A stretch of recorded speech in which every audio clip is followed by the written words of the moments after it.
मेरे बाबा को जाने दो। पहले उधर तो देख लो।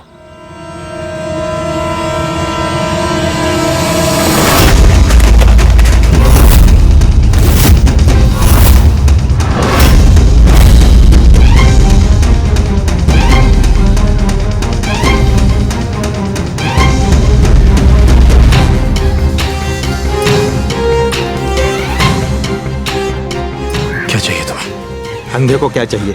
दो आंखें। बस इन संदूकों में जो आप खजाना लेके जा रहे हो वो मुझे दे दो, मैं चला जाऊंगा। चाहो तो संदूक ले लो। संदूक में खजाना नहीं है, गरीबों को दान देने के लिए कुछ वस्त्र है बस। अच्छा, देखते हैं। सारे संदूक खोल कर देख लो।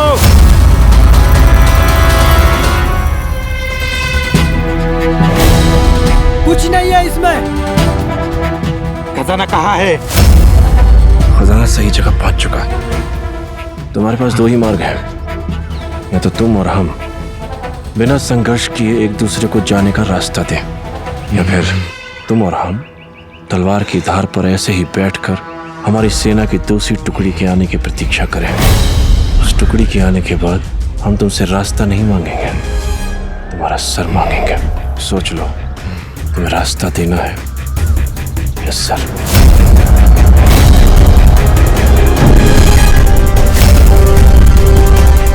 भागो!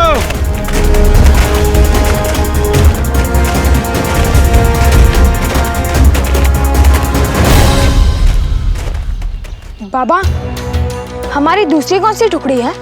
उस लुटेरे के चेहरे के सूक्ष्म भावों को देखकर हम समझ गए थे कि वो असमंजस में है। हमने तीर अंधेरे में चलाया और निशाना सही जगह लग गया। सेना की कोई टुकड़ी नहीं आने वाली बाजी। और खजाना कहाँ है? महाराज जी कभी भी अपना धन प्रचलित मार्ग से नहीं भेजते। हम तो मात्र लुटेरों को भ्रम में रखने के लिए हैं। धन तो दूसरे मार्ग से आपसे पहले साहू जी तक पहुंच जाएगा।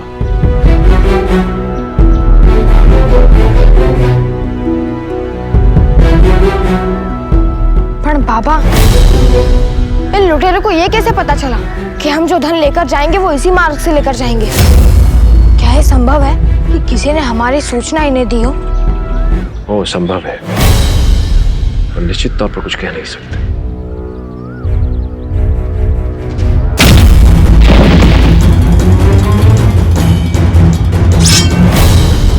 मुझे क्षमा कर दीजिए, मेरा पहला वार खाली गया है, लेकिन आपने जैसा कहा है अगला वार शाहू जी पे ही होगा और वो खाली नहीं जाएगा।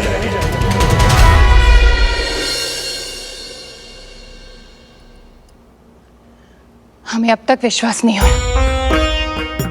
कि अब बालाजी जैसे व्यक्ति की बातों में आ गए।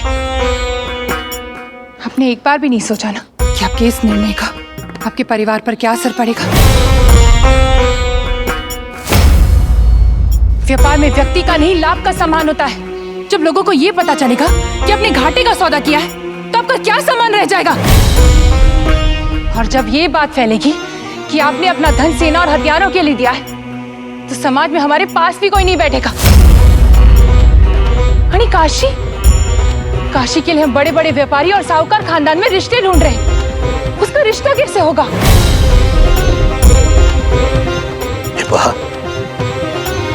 आप उगाच परेशान हो रही हैं। ऐसा कुछ नहीं होगा। आपको कैसे पता ऐसा नहीं होगा? आप स्वयं तो व्यापार के सिलसिले में बाहर रहते हैं। क्या समाज में हमें उठना बैठना पड़ता है? आपके इस निर्णय की क्या प्रतिक्रिया होगी ये हम अच्छे से जानते हैं। काशी तो फिर भी सयानी है, लेकिन कृष्णा तो बहुत छोटा है। आपने एक बार भी नहीं सोचा ना कि आपके इस निर्णय का उसके बाल मन पर क्या प्रभाव पड़ेगा।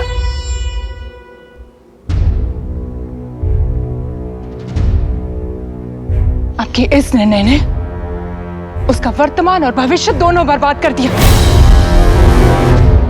अरे रानी साहब, जब उनको पता चलेगा कि आप शाहू जी का साथ दे रहे हैं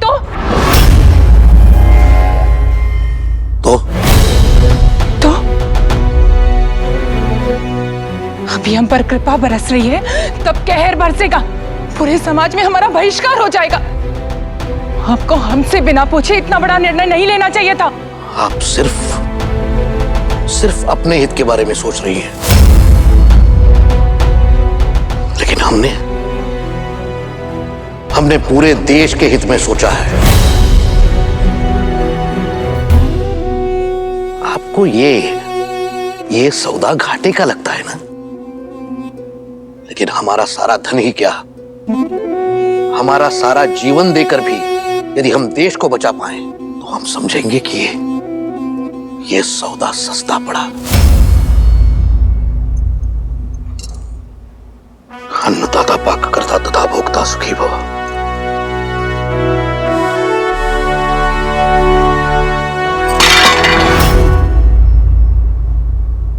जब से वो बाजी का बच्चा गया तब से ही आई क्रोध में है। हमें संदेह है उस वानर सैनिक के कारण ही आई बाबा में लड़ाई हो रही है। हमें वो बिल्कुल पसंद नहीं। काशी, खीर खा लो। नहीं नंदिनी, माझं मन नहीं है। अपने आई बाबा के झगड़े को लेकर परेशान हो?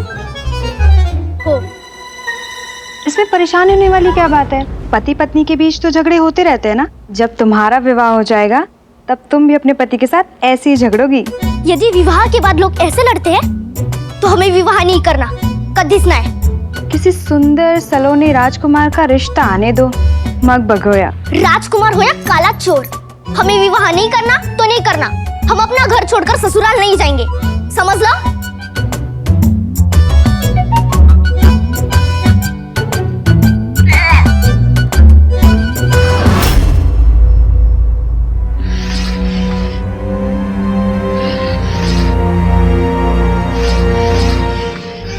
शस्त्र चलाना कोई भी गुरु सिखा सकता है, पर इस संसार में कोई भी गुरु वीरता नहीं सिखा सकता।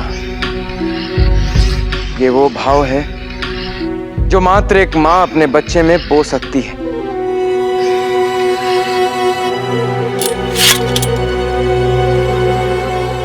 माता यदि कौशल्या हो तो हर बालक में राम छुपे होते हैं। औरंगजेब की कैद में जब हम शस्त्र विद्या नहीं सीख पाते थे तो हमारी आई साहिब हमें सुलेख लिखना सिखाती थी। उनका ये मानना है कि एक बार अगर हाथ कलम साध लें तो समय आने पर तलवार भी साध लेंगे। किसी के हस्तलेख से उसकी तलवारबाजी का अनुमान लगाया जा सकता है। मात्र हमारी आई ने ही नहीं, इस देश की हर मां ने बलिदान दिए हैं। ऐसे बलिदानी माओं की संतान इस देश के लिए अपने प्राण देने में पीछे कैसे रह सकती है? महाज जी से जो संपदा हमें प्राप्त हुई है उसमें से आधी सेना और हथियारों पे खर्च होगी, यानी आधी इस राष्ट्र के विकास और निर्माण में। हम प्रजा को यह बताना चाहते हैं कि हम मात्र वादे ही नहीं, इरादे भी लेकर आए हैं। अपने लक्ष्य तक पहुंचने के लिए हमें 3 चीजों की आवश्यकता है: अनुभव, हौसला यानी जुनून। अनुभव आपसे वो करवाता है जो आपको करना चाहिए। हौसला आपसे वो करवाता है जो आप करना चाहते हैं, यानी जुनून आपसे वो करवा जाता है जो आपने कभी सोचा नहीं हो कि आप कर सकते हैं।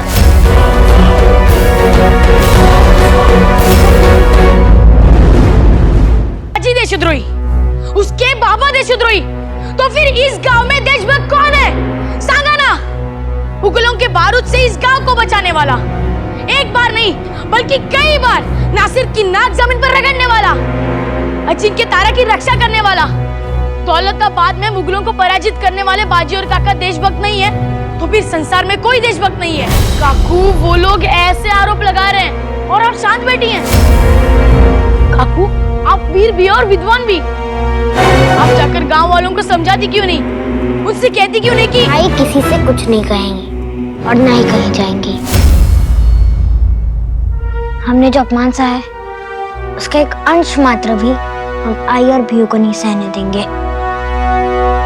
तो फिर ठीक है, मैं जाकर गांव वालों को समझाता हूँ। कोट्या, किसी से कुछ कहने या सुनने की आवश्यकता नहीं है।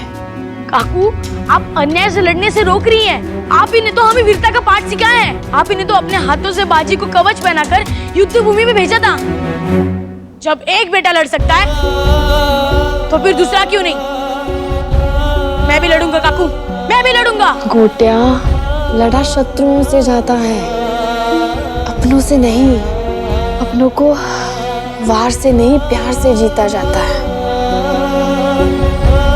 तू नहीं लड़ेगा काकू। तुझे बाजी के मित्रता की सौगंध।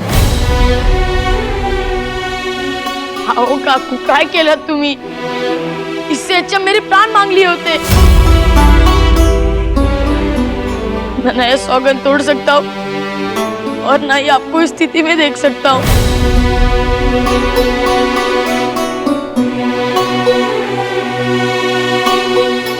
कहाँ जा रहा है चिमना? आई, वो बाहर देशद्रोही लिखा है ना, उसे मिटाने। नहीं चिमना, जिन्होंने उसे लिखा है वही उसे मिटाएंगे। लक्षात ठेव, तेरे पापा सत्य के साथ है और सत्य कभी किसी से नहीं छुपता, कभी नहीं। कल्ला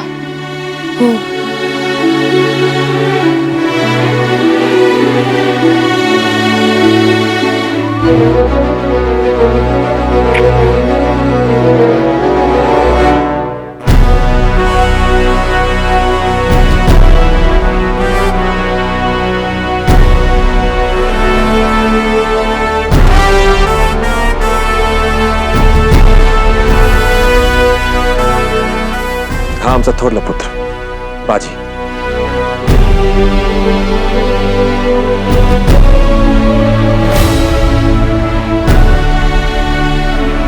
क्या देख रहे हो? आई, जो संसार का सबसे कोमल शब्द भी है और सबसे कठोर शब्द भी है। जैसे ये सुलेख, इसमें दृढ़ता भी है और प्रवाह भी। म्हणजे आपके तलवार में तेजी, ताकत और लचक तीनों है।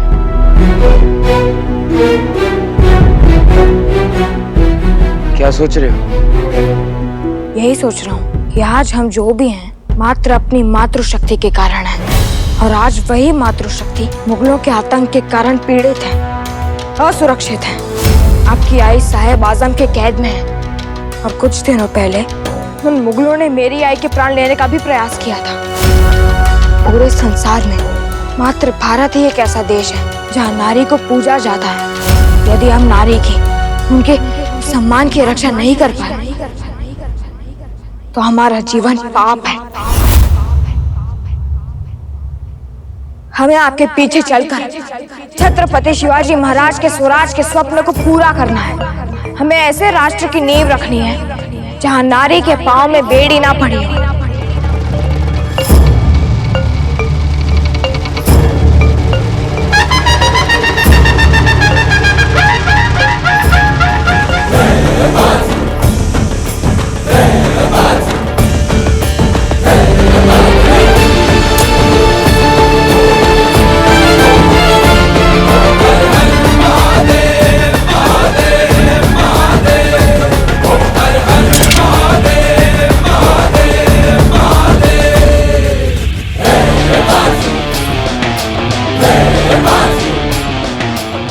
ये सम्मान जताने का नहीं, सम्मान प्राप्त करने का है।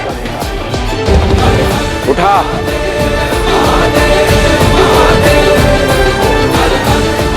बाजीराव।